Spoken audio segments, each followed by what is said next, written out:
Gary Heidnik, posing as the founder of the United Church of the Ministers of God and portraying himself as a shrewd investor, concealed a horrifying secret beneath his Philadelphia home.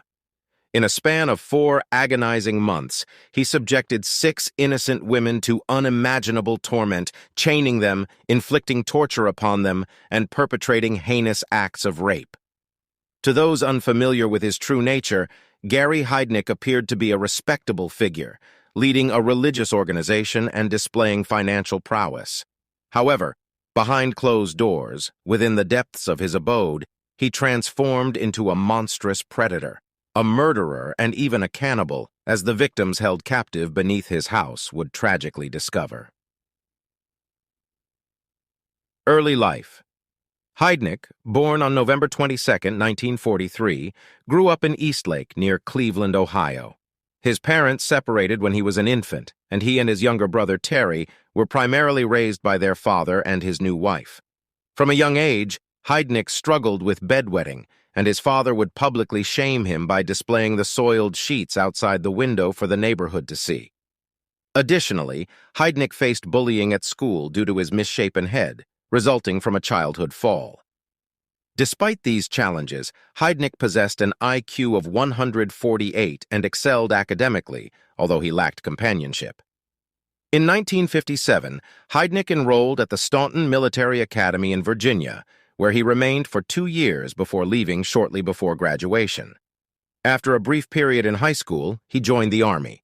Within a little over a year, Heidnik demonstrated exceptional performance in the regimented program.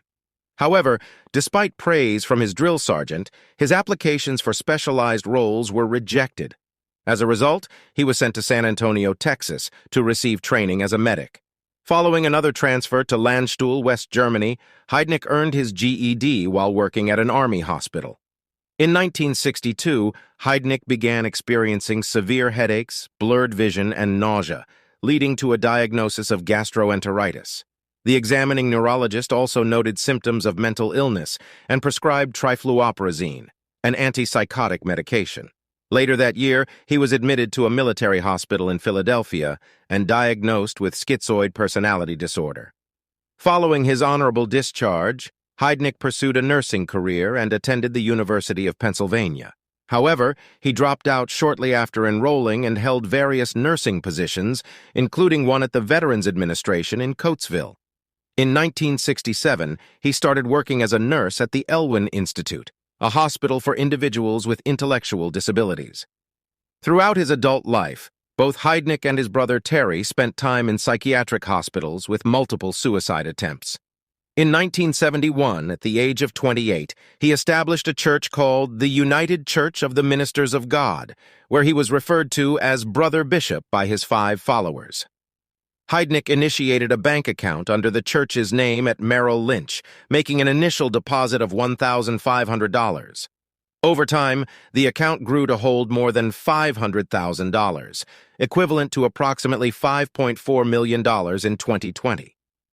Similar to any ordinary individual, Heidnik engaged in dating and eventually fathered a child with his girlfriend, Gail Linko. Unfortunately, due to Gail's mental capacity, their son was placed in foster care soon after birth. Later on, Heidnik encountered Anjanette Davidson while working at one of the institutions. Anjanette, along with her sister Alberta, was a patient at the hospital. Heidnik and Anjanette had a daughter named Maxine, but she too was placed in foster care due to Anjanette's mental disabilities. In 1978, Heidnik signed Alberta out of the institution on a day pass and confined her in the basement of his house, where he subjected her to sexual assault and sodomy. Eventually, she was discovered shackled behind a disposal unit in Gary's residence and returned to the institution, where doctors learned the extent of her abuse. Rather than being incarcerated in a prison, Heidnik was placed in institutions, spending 4 years there before his release in April 1983. During his time behind bars, Anjanette disappeared, and it is suspected that Heidnik played a role in her disappearance.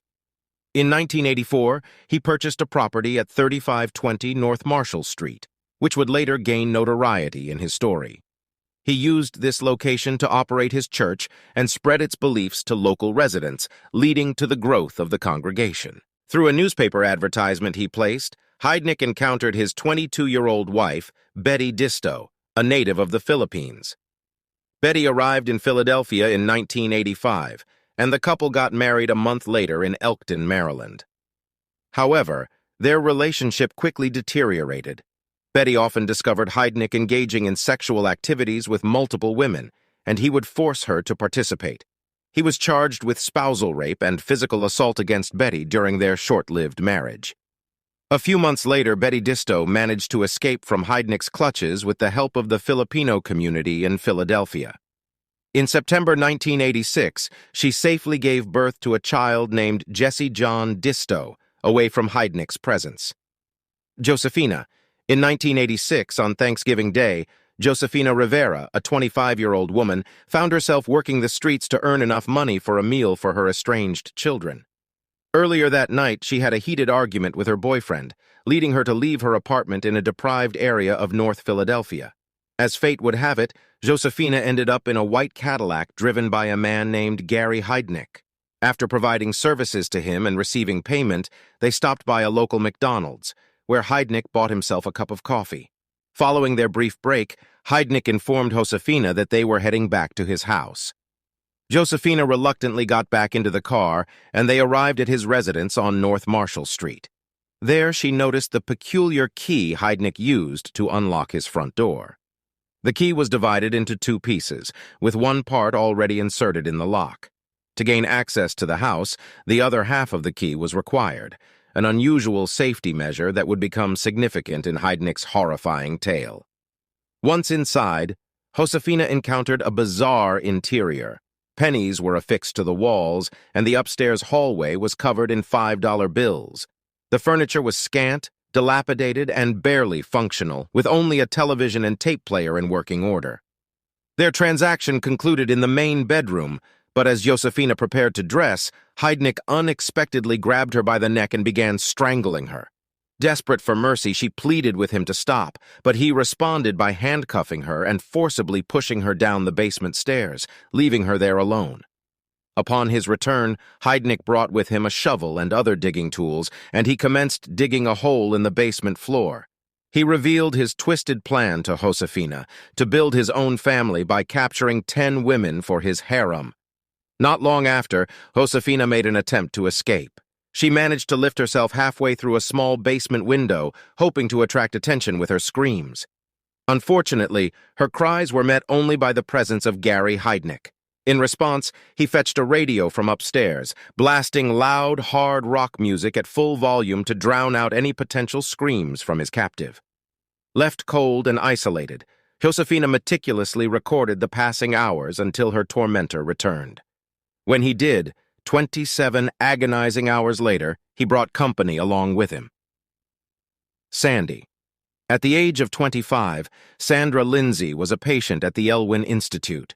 While at the specialized hospital, she fell victim to rape by Heidnik, resulting in an unwanted pregnancy. Upon learning that she had chosen to have an abortion, Heidnik offered her money to bear another child for him, but she firmly rejected his proposition.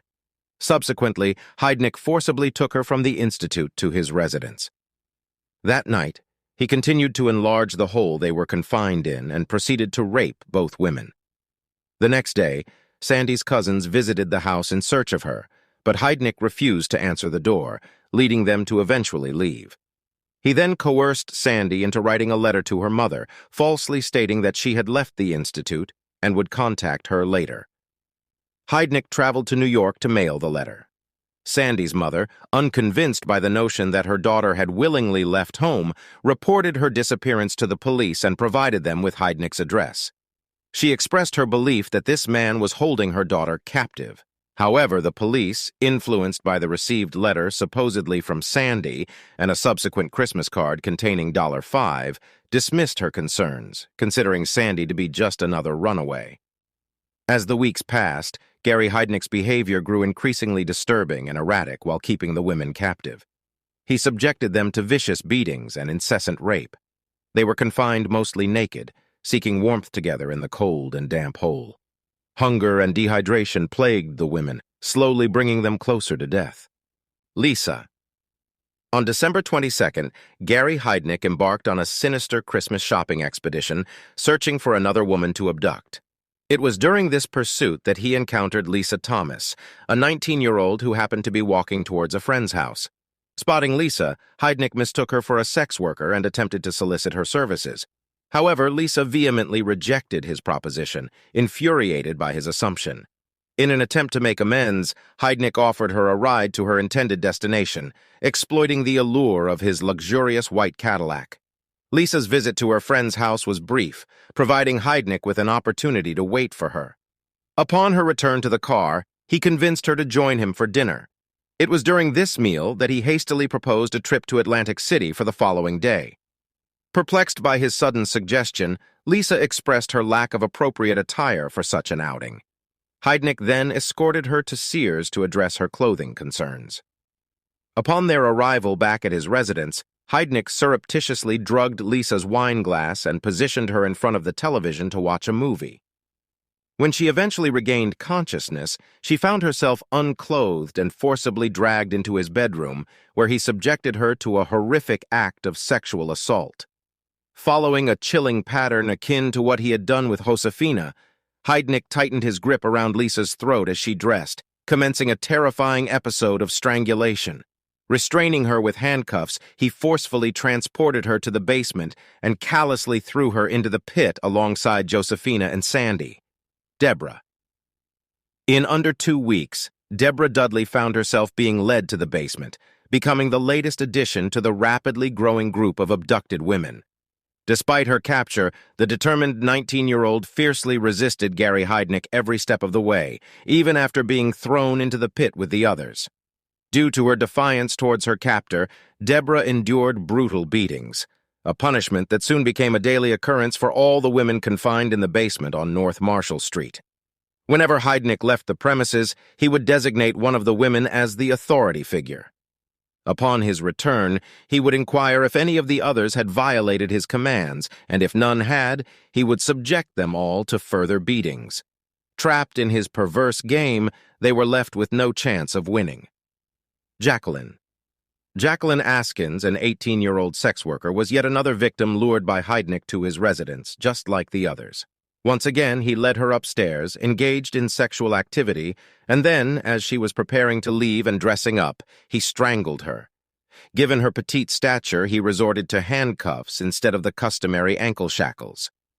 Jacqueline had been abducted on January 18th, which meant that Josefina Rivera had now been held captive by Heidnik for 52 days. During this time, she had missed both Thanksgiving and Christmas.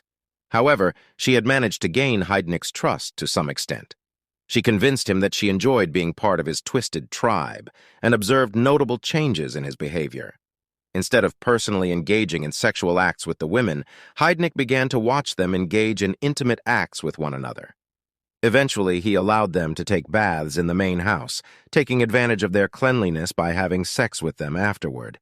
He arranged for a portable toilet for their use in the basement and provided wet wipes for cleaning. Heidnik's treatment of the women varied depending on his mood. Some days he would give them cans of dog food to eat, while on occasions like Josefina's birthday, he bought them a Chinese feast accompanied by champagne. He also brought mattresses downstairs for the women to sleep on, away from the hole. In February 1987, Heidnik found a reason to specifically punish Sandra Lindsay. He caught her attempting to move the wooden planks that covered the hole where the women were kept. Instead of resorting to physical beatings as before, he suspended her from a beam in the roof, using a single handcuff attached to her wrist. Sandy endured this agonizing ordeal for days. Sandy's condition deteriorated slowly, and Heidnik mistakenly believed that she was pregnant with his child. In an attempt to force-feed her bread while she was suspended, dehydrated, barely eating, and running a fever, he hoped to sustain her. Eventually, Sandy lost consciousness due to her weakened state. Heidnik released the handcuffs, causing her to fall to the ground, where he callously kicked her. Sandra Lindsay had succumbed to her injuries and was dead. In Heidnik's House of Horrors, the women had more than just death to dread. The unmistakable sound of a power saw sent shivers down their spines as they realized Sandy's fate wouldn't be a simple disposal. Their fears were confirmed when they witnessed Heidnik's dogs devouring a large bone covered in meat.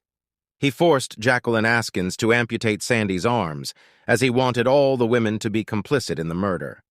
The repulsive smell emanating from Heidnik's residence eventually became so unbearable that a concerned neighbor contacted the police. Heidnik explained the odor as a burnt roast dinner, which was enough to convince the young patrol officer that there was no cause for alarm, leading him to leave the premises. In reality, Heidnik was pulverizing Sandy's remains in a food blender, disguising the resulting mixture as dog food to feed both his dogs and the captive women. Anything that couldn't be blended was cooked on the stove, adding to the sickening stench that permeated the air. By this point, Heidnik's schizoid personality disorder had spiraled out of control. He firmly believed that the women were plotting to kill him and escape. Overwhelmed by paranoia, he devised a plan to maintain control over them. He inserted sharp objects into their ears, rendering them deaf, as he believed that if they couldn't hear him approaching, they wouldn't misbehave. To enforce his dominance, he showed them the preserved remains of Sandy stored in his refrigerator whenever they disobeyed him. Similar to what he did to Sandy, he suspended the women from beams and gagged them to prevent conspiracy. However, this method soon proved ineffective. Deborah continued to defy him, and he needed to assert his authority over her. He filled a hole with water and stripped the insulation off a live wire. Then he pushed Jacqueline, Deborah, and Lisa into the water, subjecting them to electrified shackles. Deborah's resistance was short-lived as she convulsed uncontrollably until she collapsed in the water, lifeless. Josefina, who wasn't subjected to this torture, had convinced Heidnik that she was now his ally and would assist him in controlling the remaining two women. In an act of loyalty, she aided in the electrocution. Heidnik ordered Josefina to write a letter confessing her involvement in punishing the women and killing Deborah Dudley. He coerced her into signing the letter, threatening to use it as evidence against her if she ever went to the police. He instructed her to go upstairs and change into clothes. After enduring 4 months without proper clothing, Josefina understood that she had successfully convinced him of her loyalty. In the following weeks, she accompanied Heidnik on shopping trips and outings to restaurants, all the while maintaining the facade of not wanting to escape. Heidnik constantly reminded her of the signed letter, warning that if he were ever apprehended, he would plead insanity, leaving her imprisoned while he walked free. Agnes. After safely concealing Deborah Dudley's body in the woods with assistance from Josefina, Heidnik found himself in need of a replacement for his captive harem. Consequently, on March 24, 1987, he and Josefina roamed the streets of Philadelphia until they stumbled upon Agnes Adams, a sex worker whom they were acquainted with both professionally and personally. Strangely enough, Heidnik had previously had opportunities to abduct Agnes, but had deliberately refrained from doing so. Upon returning to the house, a familiar pattern unfolded. Agnes engaged in intimate activities with Heidnik, and as she began to dress herself, he seized the opportunity to strangle her and transport her to the basement while bound in handcuffs. However, this time, Josefina remained upstairs in the kitchen rather than joining the others in the basement. Escape. Later that day, Josefina managed to persuade Heidnik to grant her the opportunity to see her children. In exchange, she promised to find him another wife who met his desires. Heidnik's plan to impregnate multiple women simultaneously was failing, and he recognized the urgent need for new captives. In the evening, Heidnik dropped Josefina off at her apartment, informing her that he would later pick her up from a nearby gas station.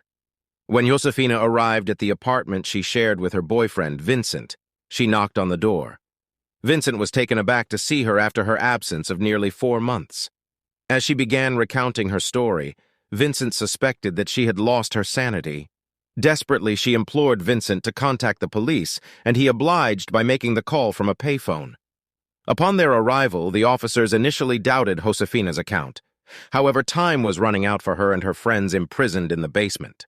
She rolled up her trousers to reveal the profound scars on her legs caused by the shackles and chains, finally compelling the officers to lend credence to her incredible tale. Rescue. The police quickly arrived at 3520 North Marshall Street, where Heidnik greeted them at the door. Immediately, they were hit by a nauseating stench emanating from the house. Lieutenant James Hansen wasted no time and ordered the apprehension of the murderer. The squad, accompanied by Josefina, swiftly made their way to the basement. In the ambulance waiting on the driveway, the imprisoned girls were finally freed and received immediate medical attention.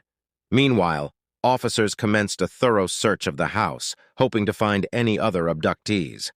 Unfortunately, they discovered something even more horrifying than they could have anticipated in the kitchen. Inside the freezer, they found Sandy's forearm, while the oven contained charred bones and various other body parts. These gruesome findings would serve as critical evidence in the upcoming cannibals' trial. On April 23, 1987, Gary Heidnik walked into the courtroom and took a seat beside his lawyer, Chuck Peruto. Heidnik insisted that the women were already residing in the house when he purchased it and claimed no involvement in their captivity. He faced a multitude of charges, including murder, rape, kidnapping, assault, involuntary sexual intercourse, indecent exposure, false imprisonment, unlawful restraint, and many other crimes. During the trial, the imprisoned women provided testimonials against Heidnik. Josefina Rivera described in graphic detail the murders of Sandra Lindsay and Deborah Dudley, even admitting her involvement in the electrocution. Lisa Thomas accused Josefina of participating in the torture beyond attempts to escape from Heidnik's clutches. However, Jacqueline Askins countered this claim by stating that Josefina was merely building a rapport with Heidnik to aid their escape from the house. The physical evidence found at the North Marshall Street house resembled a macabre shopping list: severed segments of thighs, arms, legs, skin, and muscle meticulously wrapped like cuts of meat from a butcher. The total weight exceeded 27 pounds. To defend Heidnik, his legal team brought in doctors and psychiatrists aiming to portray him as insane. However, this strategy backfired as Chuck Peruto attempted to shift the blame onto Josefina Rivera for the deaths of Sandy and Deborah. The presiding judge admonished the defense, highlighting that if Heidnik could enlist assistance for his crimes, he could not be deemed insane. Additionally, the defense presented Heidnik's amassed wealth of $500,000 over the years as evidence of his sanity. Even his financial advisor testified in court, emphasizing Heidnik's astute investment skills. On July 1, 1988, after 16 hours of deliberation, Gary Michael Heidnik received a death sentence and was transferred to the State Correctional Institution in Pittsburgh. Execution and aftermath. On July 6, 1999, he was put to death through lethal injection. His body was left unclaimed, leading to his cremation. At the time, he was 56 years old. Despite the presence of shackled women in the basement, the United Church of the Ministers of God continued to conduct services for approximately 50 parishioners at Heidnik's residence. These services persisted even after Heidnik's conviction, raising suspicions that they were aware of the activities happening below, but chose not to question him. In 1987, both the women who had been held captive and the IRS initiated legal proceedings to access Gary Heidnik's funds, held by Merrill Lynch. However, it remains uncertain whether either party received any money from his accounts. In 2014, Jacqueline Askins made an appearance on the show Our America and returned to the house on North Marshall Street in an attempt to free herself from the demons that still haunted her. Josefina Rivera authored the book Cellar Girl to recount her experiences during the 4 months spent in the basement of Gary Heidnik's house. Over 3 decades have elapsed since the rescue of the 4 surviving women. Josefina, Jacqueline, and Lisa continue to suffer from hearing impairments caused by Heidnik's attempts to deafen them, as well as the enduring psychological effects of their prolonged captivity.